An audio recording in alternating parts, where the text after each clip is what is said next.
I'm Eric Siegel, and this is Anu Priyardashini, who is a guest artist here at the museum creating a Rangoli sand painting, which is in process right now, and right here between us. Anu, thank you so much for being here. It's really an honor and a pleasure to spend the morning and now the afternoon with you. We've had a lot of visitors stopping by to watch and to ask a lot of questions. One of the questions they ask, right in the last 5 minutes, a couple people have said, how long have you been working so far? So this Rangoli piece not done yet. I started around 10 and it's almost 1.5 hours. So here. So that's about an hour and a half. It's been wonderful to watch you work. It's creation, it's sort of part dance, and really remarkable. Can we begin by having you tell me about yourself a little bit? Okay, so my name is Anupama Priyadashini. Basically from India. I live in Gainesville. As an Indian folk artist, I create Rangoli pieces for local events. Also, I am practicing the one of famous Indian folk art called Mithila painting.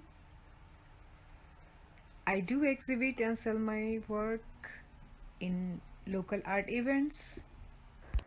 Just now, and I've seen you elsewhere refer to yourself as a folk artist. Yeah. You're also a scientist, you're an advocate for environmental issues, and you're a fine artist. You do folk art traditions, but you also practice, I think, painting on canvas. And tell us a little bit about how you... Yeah, I am a geologist too. I'm working as a curator assistant at the Florida Museum of Natural History. As an artist, I'm also working Arts and Medicine program for UF Health Science. And now I'm here for Harn Museum. Thank you, Eric, and thank you, Mimi. Such a pleasure. And thank you, Harn. Yes, Mimi Stalker is my colleague that we've been working with Anu together. And you mentioned, of course, that this is a Rangoli sand painting. Can you tell us a little bit about what Rangoli is? Thank you. So Rangoli is Indian folk art. Patterns created on the floor. So materials we are using colored sand, colored rice. Sometimes I'm using flowers petals also. All kind of natural colors, just like turmeric, vermilion. You know that? Yes. Yeah. So, and the basic color is actually powdered white rice or wet white rice, paste of powdered rice, okay? So Rangoli, can you tell us a little bit about where it comes from? I understand that it's at least a couple of thousand years old as a practice, is that right? Yeah, yeah. So it's ancient art actually, yeah. So I was asking, Rangoli is, I think, a couple millennia old at least, and I'm curious, and it's practiced throughout India. I'm curious if you can tell me a little bit about why it's practiced, how it's used, what are the occasions? So this is actually for welcoming visitors, inviting people, and also bring good luck, So It is usually made during family occasions, festivals, and big gatherings. Draw generally entrance of the house. It is traditionally done by women. So I love it here for the Harn Museum because insofar as it symbolizes welcome and good luck, we're ready for some good luck here early in 2021, the new year. Yeah. And, Thank you for that. And of course, we're delighted to have it inside the museum near the front entrance so people can feel the welcome it offers. That's why I love this space. Yes, the space. It's very beautiful here. Yeah.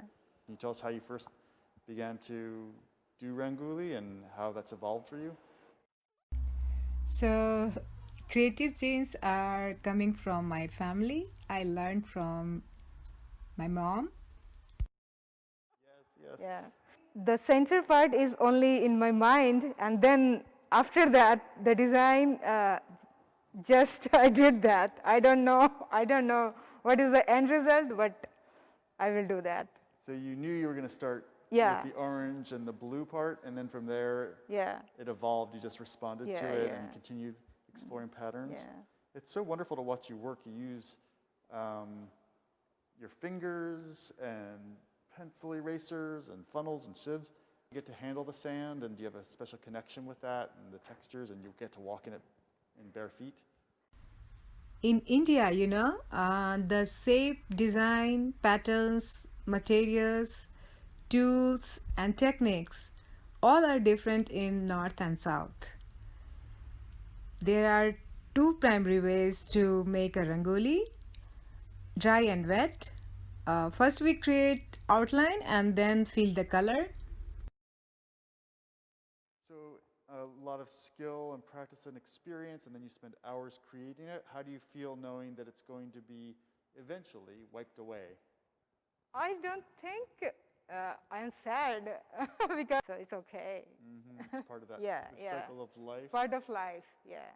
Which makes me think about your environmental interests. I believe that you are passionate about elephants and elephant preservation. Is that Yeah, right? yeah.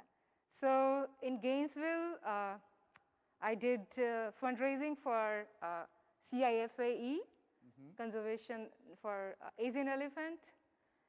Here, Ron Chandler from UF, he is the founder of CIFAE. So a real conjunction of your scientific interests, your environmental passions, your artistic. I love elephants, peacocks. If you see my paintings or Rangoli, lots of art is based on peacock and elephant.